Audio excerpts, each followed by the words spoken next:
Guys, एक बहुत important topic को आज हम देखने वाले हैं, इक्विलिब्रियम ऑफ चार सोप बबल। देखिए, मैं एक सोप बबल लेता हूं और सोप बबल अगर एक्सपेंड कर रहा होता है तब उस स्थिति में क्या होता है, लेट्स सी। अभी ध्यान रखिएगा, this soap bubble is not given any charge, तो ये अनचार्ज सोप बबल को हम लेके चलते हैं। जैसे आप देखते हैं जो हमारे यूज करते हैं साबुन वगैरह, उससे जो बबल होते हैं उनकी बात कर रहे हैं अपन। तो यहाँ देखिए, ये जब एक्सपेंड कर रहा होता है तो एक्सपेंड करते समय क्या होता है, इसमें एक्सपेंड करते समय इसमें ये अंदर एक प्रेशर लगा रहा होता है, तब ये एक्सपेंड करेगा। राइट, तो इस प्रेशर को मैं लिख देता हूँ पी इन। ये देखिए अंदर से बाहर की तरफ लग रहा है, ये जरूर थोड़ा सा ध्यान रखिएगा। कैसे आप इसको कोरिलेट कर सकते हैं, एक बैलून से बैलून को लेते हैं, आप फूंक मारते हैं तो फूंक क्या करती है, जो हवा उसमें देते हैं तो हवा क्या है, उसकी सरफेस पे चारों तरफ से उसको एक्सपेंड कराती है, अंदर से प्रेशर लग रहा होता है। तो क्या बाहर से भी इसके ऊपर कोई प्रेशर लग रहा है? जी हाँ, बाहर से इस पर प्रेशर इस तरह से लग रहा है, इसको हम लिख सकते हैं पी आउट। अब ये बाहर का प्रेशर किसका होगा? क्या ये सोप बबल या फिर जो बैलून है, हम क्या वैक्यूम में इसको इमेजिन कर सकते हैं क्या? नहीं, डेफिनेटली एयर हो सकती है या बाहर का कोई भी चीज है जो इसको फैलने से रोकेगी। करेक्ट, तो वो बाहर से जो भी एक प्रेशर लग रहा होगा वो इसको रोकना चाह रहा होगा, लेकिन अंदर से प्रेशर जो है वो इसको बढ़ाना चाह रहा होगा। तो अगर ये फूल रहा है, अगर ये एक्सपेंड कर रहा है, ये एक्सपेंड कर रहा है, तो डेफिनेटली ये पी इन जो होगा ग्रेटर देन पी आउट होगा। करेक्ट, तब ये एक्सपेंड करेगा। ऐसी स्थिति में क्या होने वाला है? ऐसी स्थिति में एक चीज और होने वाली है, वो ये कि जब ये आप बैलून को जब एक्सपेंड करते हैं, यानी P in greater than P out होता है, तो क्या होता है, वो जो उसकी सरफेस होती है बैलून की, ये जो सरफेस होती है ये स्ट्रेस्ड होती है, खिंचती है। इसमें एक वो खिंचने से इसमें टेंशन आती है, जिसको हम बोलते हैं सरफेस टेंशन। तो इसमें एक चीज और पैदा हो गई, वो है सरफेस टेंशन। राइट, इसको हम फिजिक्स में टी से रिप्रेजेंट कर देते हैं। तो देखिए, पी इन हो गया हमारे पास में, पी आउट हो गया और एक सरफेस टेंशन हो गई। यहाँ ये ध्यान रखिएगा कि ये अभी भी still it is an अनचार्ज bubble. अब देखिए जरा इस कंडीशन को मैं ले लेता हूं। आप मुझे बताइए थोड़ी देर बाद क्या होता है? थोड़ी देर बाद अगर इसको हम फुलाते रहते हैं या बैलून भी फूलता रहता है तो व्हाट हैपेंस? ये ब्लास्ट होता है। करेक्ट, ये ब्लास्ट होता है, नहीं होता ब्लास्ट? और ब्लास्ट के लिए आपको क्या करना होता है? आप देखते हैं किसी को गुब्बारा होता है, बच्चे को अगर वॉच करें तो बच्चा जो है गुब्बारे को बाहर से दबाता है, तब वो ब्लास्ट होता है। तो ऐसी स्थिति में ब्लास्ट में क्या होने वाला है? पी आउट जो है डेफिनेटली ग्रेटर होगा पी इन से। ठीक है, तो यहां देखिए एक्सपेंड, और एक्सपेंड के बाद में हमारा हो रहा है ब्लास्ट, लेकिन ब्लास्ट में यहां पर तो क्या है, पी इन ग्रेटर है, और यहां पर कौन है, पी आउट ग्रेटर है। जब ही तो वो उसको फोड़ेगा, तो पी आउट ग्रेटर हो रहा है, यहां पर पी इन ग्रेटर हो रहा है।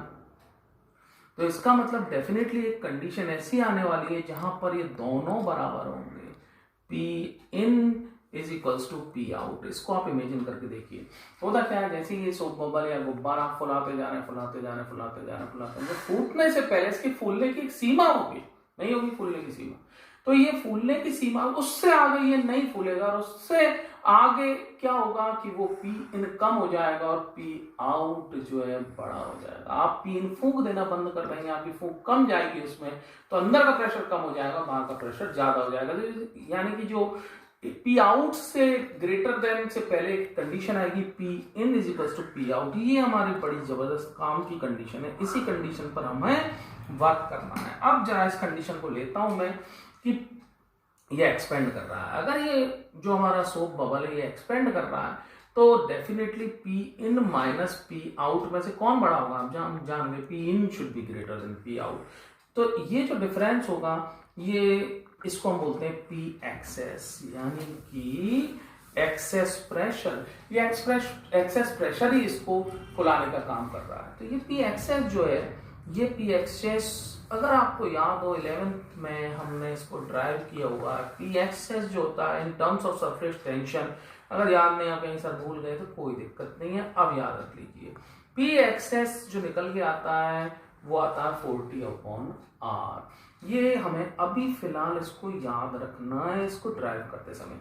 तो पी एक्सेस किससे मिलकर बना हुआ है? P in minus P out से मिलके बना हुआ है इज इक्वल्स टू 40/r। ये भी अभी फिलहाल हम कौन सी चीज को लेकर चल रहे हैं, फिलहाल हमारा अभी सोप बबल चार्ज नहीं है, तो let us give it charge. अगर ये सारी चीज हम समझ चुके हैं, ये स्टिल एक्सपेंड होने की कंडीशन चल रही है, ये एक्सपेंड होते समय ही ये सारी चीजें हम लिख रहे हैं। अब देखिए जरा, इस सोप बबल को हम चार्ज देते हैं, जैसे आप सोप बबल को चार्ज देते हैं, what happens, charge, let us give it charge. ये चार्ज देने से ये चार्ज से एक और प्रेशर आता है जो इसको एक्सपेंड कराने में मदद करता है। जानते हैं आप, इस वीडियो को आप वॉच कर लीजिएगा, अगर नहीं पता तो मैं आपको इसको लिंक दे देता हूँ नीचे, इसको जरूर वॉच करिए। ये PE लिखते हैं, उसका नाम होता है इलेक्ट्रिक प्रेशर, और इसकी जो हमने ड्राइव की हुई थी वैल्यू वो थी sigma square upon 2 epsilon not. इसको हम ड्राइव करके कर चुके हैं, इसको हम ड्राइव, ये हम मान चुके हैं। मैं अज्यूम कर लेता हूँ कि यू नो इट। ये P इलेक्ट्रिक चार्ज करने के बाद आउटसाइड इसको एक्सपेंड कराने में वर्क कर रहा है। P इन बताइए किधर कर रहा है, P इन भी इधर ही कर रहा है, अंदर से बाहर की तरफ, ये एरो। P आउट भी इधर की तरफ, यानी कि, और लेकिन इसके अपोजिट में यहाँ एक और एरो मैं दूंगा, वो किसका होगा, P आउट का, राइट।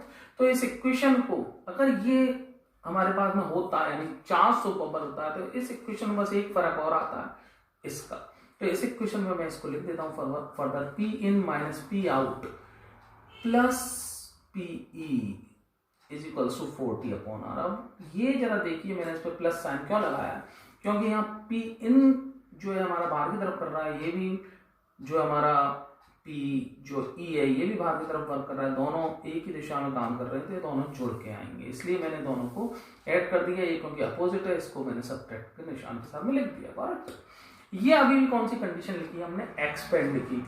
ये भी अभी फिलहाल कौन सी कंडीशन लिखी हुई है, एक्सपेंड की। लेकिन इस कंडीशन पे हमें वर्क नहीं करना, हमें वर्क करना है इस कंडीशन पर। इस कंडीशन का नाम होता है, वो है इक्विलिब्रियम कंडीशन, गॉट इट। ये आप याद रखिएगा, इक्विलिब्रियम कंडीशन पर अगर हमें क्वेश्चन मिलता है तो इस कंडीशन पर हमें क्या करना है, P in is equals to P out कर देना, या फिर P excess is equals to 0, got it. P excess is equals to 0, यहाँ देखिए P in is equals to P out करेंगे तो P excess is equals to 0। तो question देते समय वो आपको थोड़ा सा घुमा भी सकते हैं, वो लिख सकते हैं P excess is equals to 0 पर आप कुछ चीजें हमें ड्राइव करनी है, कंडीशन लिखिए या इक्विलिब्रियम कंडीशन लिखिए soap bubble, charge soap bubble की। तो आप क्या करेंगे, इक्विलिब्रियम कंडीशन पे हमें P in minus P out को 0 करना है। ये दोनों चीज कटेंगी क्योंकि दोनों बराबर हो जाएंगे, देखिए यहाँ पे दोनों बराबर हो जाएंगे, ये दोनों कटेंगे, ये दोनों कटेंगे, तो ये हमारा जो PE आएगा वो 40/r होगा, और यहाँ r क्या होगी, इसकी रेडियस होगी, T क्या होगी, इसकी सरफेस टेंशन होगी। PE की वैल्यू यहाँ से उठा के हम रखेंगे, क्योंकि हम पहले ही इस वैल्यू को जानते हैं, sigma square upon 2 epsilon naught is equals to 40/r। एक चीज का जरूर ध्यान रखिएगा, इसमें क्वेश्चन को वो एक ऐसे करके देते हैं, इक्विलिब्रियम कंडीशन फाइंड करिए, इसमें क्वेश्चन को लिखते हैं P एक्सेस इक्वल्स टू 0, या फिर कभी कभी वो दे देते हैं just before blast. Just before blast अगर आपको वर्ड मिलता है तो भी आप घबराइए मत, आप तुरंत समझ जाइएगा जस्ट बिफोर ब्लास्ट की कंडीशन ये होने वाली है, क्योंकि ब्लास्ट की कंडीशन ये है। तो जस्ट बिफोर ब्लास्ट पे P in equals to P out. तो तीनों के लिए एक ही चीज हमें करनी है, वो ये तीनों के लिए सेटिस्फाई करेगी कंडीशन। अब इस कंडीशन को आप अगर आप समझ चुके हैं तो बस इसमें क्वेश्चन में क्या करते हैं, वो आपसे बोल देते हैं ये कंडीशन है, फाइंड करिए व्हाट इज रेडियस। तो रेडियस के लिए यहाँ पर हम जैसे इसको रेडियस फाइंड करेंगे तो इसमें क्रॉस मल्टीप्लाई करेंगे तो ये एक्सप्रेशन हो जाएगा रेडियस का। अगर आपसे कहते हैं कि जी सिग्मा फाइंड करिए, सिग्मा क्या है, चार्ज डेंसिटी, मतलब जो आपने चार्ज दिया हुआ है ना वो charge per unit area, correct, क्योंकि चार्ज जो है सरफेस पर ही आया है इसकी, तो चार्ज सरफेस पर आया है तो चार्ज पर यूनिट एरिया, और चार्ज जो आपने इसको दिया हुआ है टोटल चार्जिंग किया हुआ है Q, और एरिया इसका जो हमें जूम कर लेते हैं, एरिया कितना हो जाएगा 4πr², सरफेस एरिया लेके हमें चलना है। तो सपोज हमसे पूछा जाता है कि व्हाट इज सिग्मा, तो सिग्मा अगर आपसे पूछ रहे हैं तो आप इसमें सिग्मा डायरेक्ट कैसे कैलकुलेट कर सकते हैं, इसको क्रॉस मल्टीप्लाई करा के √80 epsilon not over capital R हो जाएगा। ये एक्सप्रेशन भी हमें याद रखनी है, ऐसे क्रॉस मल्टीप्लाई करा लीजिएगा। यही हमारी एकमात्र जो है बेसिक इक्वेशन है, यही हमें सब चीजों में सब चीज निकाल के देखिए। तीसरा इसमें क्या करते हैं, वो आपसे क्यू भी निकलवा लेते हैं। Q what is charge. तो क्यू के लिए मैं क्या करें, क्यू के लिए देखिए यहाँ से क्या करें, सिग्मा में 4πr² का मल्टीप्लाई करेंगे, तो 4πr² मल्टीप्लाइड बाई सिग्मा, और सिग्मा की वैल्यू यहां से उठा के हम पुट कर देंगे, और ये वैल्यू जो होगी ये होगी अंडर रूट में 80 एप्सिलॉन नॉट ओवर आर। और जैसे ही आप इसको मल्टीप्लाई कराएंगे तो what you are getting q is equals to, इसमें ये r² अंदर ले जाएंगे तो r4 हो जाएगा, ये r4 हो जाएगा, r4 से ये r कटेगा तो r3 आएगा, तो मैं इसको डायरेक्ट लिख देता हूँ 4π under root 80 epsilon not r3। ये तीनों एक्सप्रेशंस हमें याद रखनी है, इसको मिटा देता हूँ, इसकी कोई जरूरत नहीं है। ये तीनों एक्सप्रेशंस आपसे पूछते हैं तो आप इजीली आंसर कर सकते हैं। आई होप दिस ये जो आप लेक्चर है, ये वीडियो, ये आपकी समझ में आ गया होगा। Please do comment and take care. Bye for now.